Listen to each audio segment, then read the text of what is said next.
Shortly after the release of an audio recording this past Saturday morning of a conversation that allegedly included. There has always been complaints with the terrible officiating in the WNBA. A lot of it has always been excused as incompetence, but it is much deeper than that. A recent leaked audio recording has shown that the WNBA could be rigged from the top down. We are talking manipulation and interference right from the commissioner's office. All of this reveals why Caitlin Clark is being targeted game after game. An internal investigation has even been opened to back it all up. But could this be the real reason why the league stays silent while Caitlin Clark keeps getting bullied? Let's get in. The audio suggests that there has been a roster of refs under a secret paycheck from Kathy Angelbert. Bribery and kickbacks were traced back to Angelbert, the top boss. Reports of consulting bonuses and off-book travel stipends after highly controversial games. The hidden agenda is to give certain players royal treatment while sweeping the rest under the carpet. This could be the biggest scandal the WNBA has ever faced, especially because in recent games, there have been some huge question marks when it comes to the officiating, especially regarding a certain Caitlin Clark. There are plenty of moments that seem to support this theory, but none stand out quite like the final 2 seconds of the Fever vs. Liberty game. The game just resumed after a tactical Fever timeout, hoping for a magic moment end to the game. It looked like it could happen. Sophie Cunningham made a throw-in straight to Caitlin Clark, who tried to set herself up for the shot right before she was stripped off the ball in a rather harsh move. Despite obvious contact, no foul was called. Screening action down low. Clark has to get open. 1 second left. Clark doesn't get the shot off. Cloud locks her up.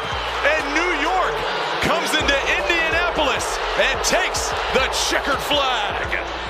The ref completely turned a deaf ear to Clark and the entire Fever complaint despite that single incident being so important to the game. The Liberty ended up with a 9,088 win. In moments like that, it's hard not to wonder if the outcome was already decided before the final whistle. When obvious calls are ignored in high-stakes games, it doesn't just feel unfair, it feels orchestrated. The calls could not even be excused for human errors. Their frequency is getting quite glaring and tiresome for the average Caitlin Clark supporter. Cheap shots on Clark started right from her rookie season. She has always been on the hard end of hard fouls and flagrant calls.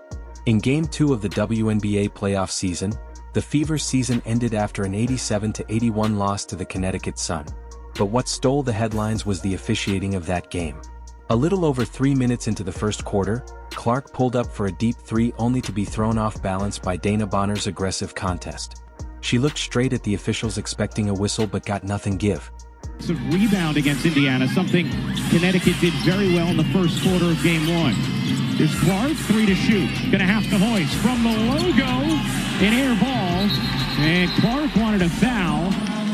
Felt like Bonner ran into her, but a shot clock violation. In a tough 103-88 loss to the Seattle Storm, Caitlin Clark endured constant physical play that the officials mostly ignored.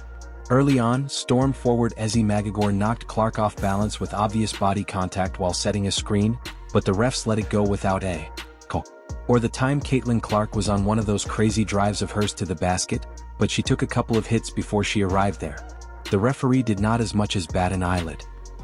One-on-one, Sammy Whitcomb with 8 seconds left. Goes around to Gumake, drives baseline, and shot rejected by Ezzy Magagor. Second opportunity is up and in by Nalissa Smith. The obvious question is, why does it feel like the WNBA is gaining up on the one player who's actually saving the league? Instead of protecting her, this is the payback she gets.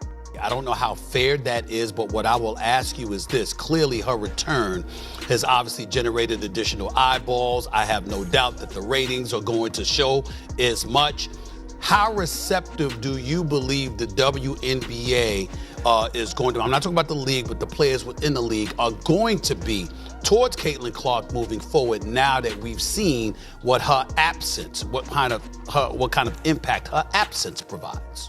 And while Caitlin Clark is out there breaking viewership records, it is becoming even harder to ignore the elephant in the room. Because somehow, despite Caitlin Clark's impact being crystal clear, it still feels like the league is trying so hard to put the spotlight on someone else. Amid all the drama and rough treatment Caitlin Clark has faced, one player has managed to stay untouched. With every passing game and whistle, she is looking more and more like the league's favorite.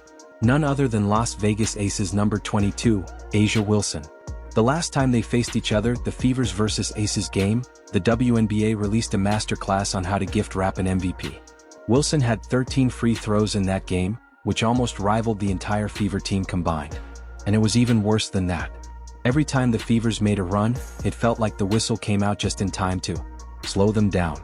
The WNBA desperately keeps trying to paint a queen picture of A'ja Wilson and force her down fans' throats, but the people know their GOAT, and it is not Wilson. In a recent game between the Connecticut Sun and the Las Vegas Aces, the entire TV viewership was a disappointing 100,000 viewers. 100,000 viewers for a WNBA game in 2025 featuring the alleged best player in the league should be a crime punishable by the law.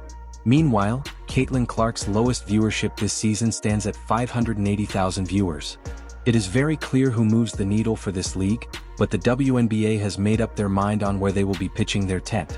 And unfortunately, it is not on Caitlin Clark's territory. It's gotten out of hand that even coach Stephanie White couldn't stay silent. During her post-game interviews, she's been openly calling out the treatment. I thought she got fouled. I think it's pretty egregious what's been happening to us the last few games. A minus 31 free throw discrepancy. And I might be able to understand it if we were just chucking threes, but we're not. We're attacking the rim. And the disrespect right now for our team has been pretty unbelievable. Fans may not always be experts, but most times they are right with their theories, and they know when something smells off. The most recent one is about the money. Think about it. What are the ways to make money from sports? Betting. It's very possible that some of these refs are rigging games for betting payouts. These days, even the tiniest moments, one foul, one missed call, can mean big money in the world of sports betting. The margins are slim, but the profits aren't. This is not the first time a basketball referee has been involved in betting on games he officiates. The last ref to be caught in a betting scandal was NBA ref. He was sentenced to 15 months in prison after using his insider access to feed betting picks, many of them on games he was actually officiating. Don Nagy claimed he never fixed the outcomes, but his co-conspirators told a different story. The majority of their bets were placed on games he officiated, and they won a lot. Now think, if it could happen in the NBA, what's stopping it from happening in the WNBA, especially now with more eyes, more money, and more pressure than ever? The truth is that when the fans and players stop trusting the refs, the league begins to lose its credibility. For a league like the WNBA, which is just approaching the limelight, it could be very detrimental, especially for the WNBA Commissioner Angelbert. A lot of transactions have been tied to her name. The refs in the mix have also been involved in some of the most controversial no-calls in recent times. Hustling away. I mean, is that displacement? I think it is. Oh, and Marina Mabry's going to get ejected. If the officials saw that, Marina Mabry is going to get ejected. Well, they're going to go and look at it. Assuming all the accusations against Angelbert are false, you have to ask why she hasn't gotten up to defend herself yet? Why has she not cleared the media? If the leadership of the WNBA cannot be trusted, then that spells trouble for the league and its reputation. Some fans have already started to drive an agenda demanding the resignation of Angelbert. And the more matters like this persist, the more traction that agenda will gather. For the love of the game, we wish everything was just some fake rumor or could pass as an excuse for incompetent officiating. But these are now beyond just some bad calls. This is definitely something bigger. Whatever steps the WNBA plans to take to clean up this growing mess need to happen fast, because time is not on their side. The last thing they want is to start losing the trust of their biggest financial backers. Sponsors don't like uncertainty, and they definitely don't want to be associated with a league whose leadership is facing allegations serious enough to trigger a federal investigation, especially not a league that prides itself on being a champion for women's empowerment. A few people believe that Adam Silver and the NBA should take over the leadership of the WNBA and steer the ship in the right direction. It may look like a drastic decision, but you cannot help but wonder maybe that's exactly what the league needs. With that move, the referees would finally be held accountable. The leadership would get a much-needed reset, and the fans, well, they'd finally start to feel like their voices actually matter, because at this point, something has to change and fast. So, let us put all our cards on the table. You've got fans furious, refs making game-altering calls or not making them, while one star seems to keep getting the benefit of every whistle. You've got leaked communications, internal investigations, and a commissioner who so far has stayed completely silent while the internet burns. And hovering over all of this, a league trying to grow, trying to prove itself while walking a dangerous line between legitimacy and manipulation. This isn't just about Caitlin Clark or A'ja Wilson or one missed foul. It's about trust in the refs, the leadership, and in the game itself. And if the WNBA doesn't act fast, then it's not just fan support that could vanish. It is the sponsors, players, and the future of the league altogether.